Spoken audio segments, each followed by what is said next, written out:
প্রিয় শিক্ষার্থীবৃন্দ, আজকে তোমাদের অনলাইন ক্লাসে যে বিষয়গুলো দেখাবো সেটা হচ্ছে সাধারণ গণিত নবম শ্রেণী 4.1 অনুশ্রেণীর 8, 9, 11 এবং 13 নম্বর। তো এখানে 8 নম্বরটা হচ্ছে মান নির্ণয়, আর 9, 11, 13 হচ্ছে প্রমাণ করতে হবে। এখানে দেখো যে এখান থেকে যদি আমরা শুরু করি তাহলে 3 to the power m plus 1 by এখানে পাওয়ার আছে, তাহলে 3 to the power এই m দ্বারা যদি এই m কে গুণ করি তাহলে হচ্ছে m স্কয়ার, এই m দ্বারা -1 কে যদি গুণ করি -m ভাগ 9 আছে। তো এই 9 কে আমরা যদি ভাঙাই তাহলে হচ্ছে কি যে 3 into 3 করা যায়। তো 3 এর উপর যদি আমরা স্কয়ার দেই তাহলে হচ্ছে এরকম, আর এখানে হচ্ছে কি পাওয়ারের পাওয়ার, তাহলে হচ্ছে 3 পাওয়ার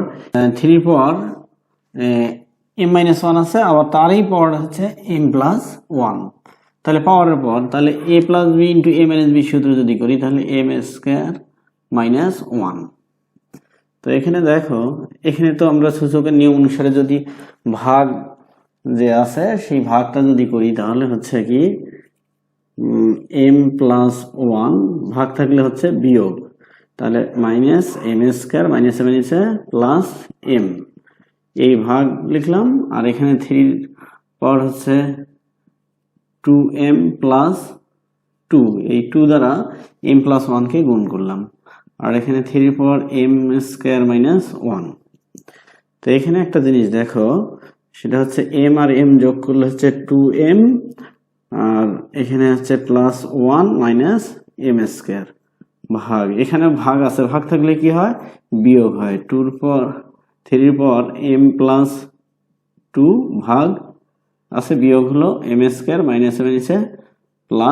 m তাহলে দেখো যে 3 পাওয়ার 2m + 1 - m² আর ভাগ 3 পাওয়ার এখানে 2m, আর এখানে 1 আর 2 যোগ করলে হচ্ছে 3, আর এখানে -m²।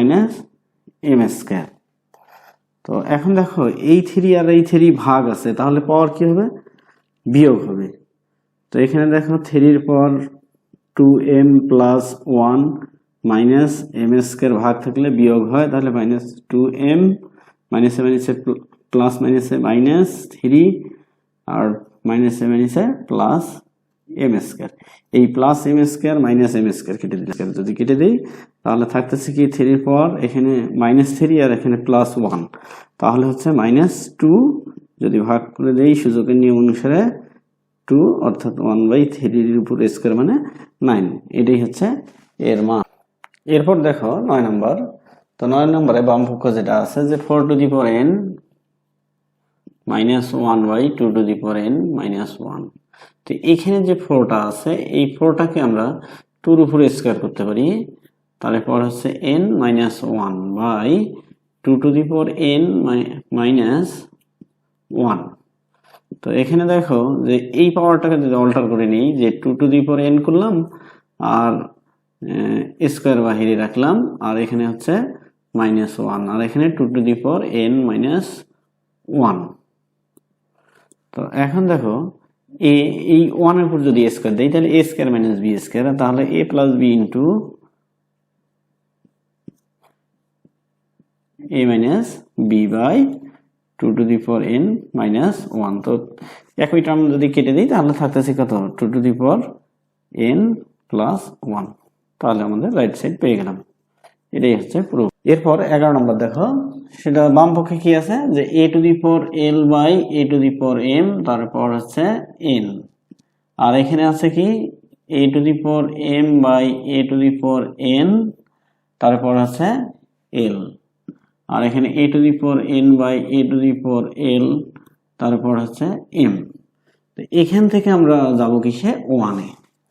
তো এই কাজটা করতে গেলে আমাদের সূচকের যে সূত্রগুলো আছে তার মধ্যে থেকে 2-3টে সূত্র খেয়াল রাখতে হবে, সেখান থেকে আমরা এই প্রমাণটা নিয়ে আসব। সেটা হচ্ছে কি যে এখানে দেখো এটা আমরা লেফট সাইড ধরে নেব। তো এখানে ভাগ আছে, ভাগ থাকলে কি হয় বিয়োগ হয়, তো সেই বিয়োগ অনুযায়ী যেটা করব যে a to the power l minus m, তারপর কি আছে n, এখানেও দেখো ভাগ আছে, তাহলে কি হবে a to the power m minus n, তারপর আছে l, আর এখানেও কি একই নিয়ম n মাইনাস l, তারপর আছে m। তাহলে এখানে দেখো পাওয়ারের পাওয়ার হয়েছে, প্রত্যেকটা যদি পাওয়ারের পাওয়ার হয়েছে, তাহলে পাওয়ার পাওয়ার হলে কি হয়, গুণ হয়ে যায়। তাহলে l n, এই n দ্বারা l কে গুণ করলাম, n দ্বারা m কে গুণ করলাম। আচ্ছা, এখানে দেখো a to the power ml minus nl into এখানে a to the power mn, এই m দ্বারা দুইটাকে গুণ করে দিচ্ছি l m। আবার দেখো এগুলো কি গুণ হয়েছে, তাহলে পাওয়ার গুলো কি হবে, যোগ হয়ে যাবে। তাহলে a to the power l n mn plus এই পাওয়ারটা যোগ হয়ে যাবে ml minus nl plus mn l m। তাহলে দেখো এগুলো প্লাস মাইনাসে কি হয়ে যায়, সব কেটে যায়। তাহলে থাকতেছে কি a টু দি পাওয়ার 0, তাহলে a টু দি পাওয়ার 0 মান কত 1, অর্থাৎ রাইট সাইড আমরা পেয়ে গেলাম। এরপর তোমরা 13 নম্বর দেখো যে লেফট সাইডে কি আছে, x to the power a by x to the power b, তারপর হচ্ছে 1 by ab, x to the power b by x to the power c, তারপর হচ্ছে 1 বাই bc। আর এখানে কি আছে, x to the power c by x to the power a, তারপর হচ্ছে 1 by ca। তো এখান থেকে দেখো ভাগ যদি থাকে তাহলে ভাগের নিয়ম অনুসারে কি জানি বিয়োগ হয় পাওয়ার 1 বাই ab, তাহলে x to the power b minus c, এই bc বিয়োগ হয়ে গেল, থাকতেছে 1 বাই bc। আর এখানেও কি c মাইনাস a থাকতেছে, তারপর হচ্ছে 1 বাই ca। তাহলে এখানে পাওয়ারের পাওয়ার প্রত্যেকটাই পাওয়ারের পাওয়ার হয়েছে, তাহলে এখানে কি হবে, গুণ হবে। তাহলে এখানে 1 এর সাথে যদি গুণ করি তাহলে x to the power a minus b, এখানেও x to the power b minus c by bc, এখানেও x টু দি পাওয়ার কি c minus a by ca। তাহলে এগুলো বেসগুলো গুণ আছে, তাহলে পাওয়ারগুলো কি হবে, যোগ হয়ে যাবে, a minus b by ab plus b minus c by bc, এই পাওয়ারটা যোগ হয়ে গেল, আবার এই পাওয়ারটা হচ্ছে যোগ হয়ে যাবে। তাহলে দেখো এখানে সবগুলো ভগ্নাংশ যোগ আকারে আছে, তাহলে আমরা যদি লসাগু করি তাহলে a b c লসাগু, তাহলে এখান থেকে c থাকতেছে না, c into a minus b, এখানে a নাই, তাহলে a into b minus c, এখানে b নাই, plus b into c minus a। তাহলে দেখো এখানে যদি গুণ করে যাই তাহলে ac মাইনাস bc, এই b দ্বারা যদি গুণ করি bc প্লাস এই প্লাস, আর এখানে হচ্ছে ab মাইনাস ac প্লাস এখানে bc মাইনাস ab। দেখো এখানে প্লাস মাইনাসে সব কেটে যাবে, তাহলে হচ্ছে x to the power 0, x to the পাওয়ার 0 মান 1, তার মানে রাইট সাইড আমরা পেয়ে গেলাম। তো ধন্যবাদ আজকের ক্লাসে সবাইকে।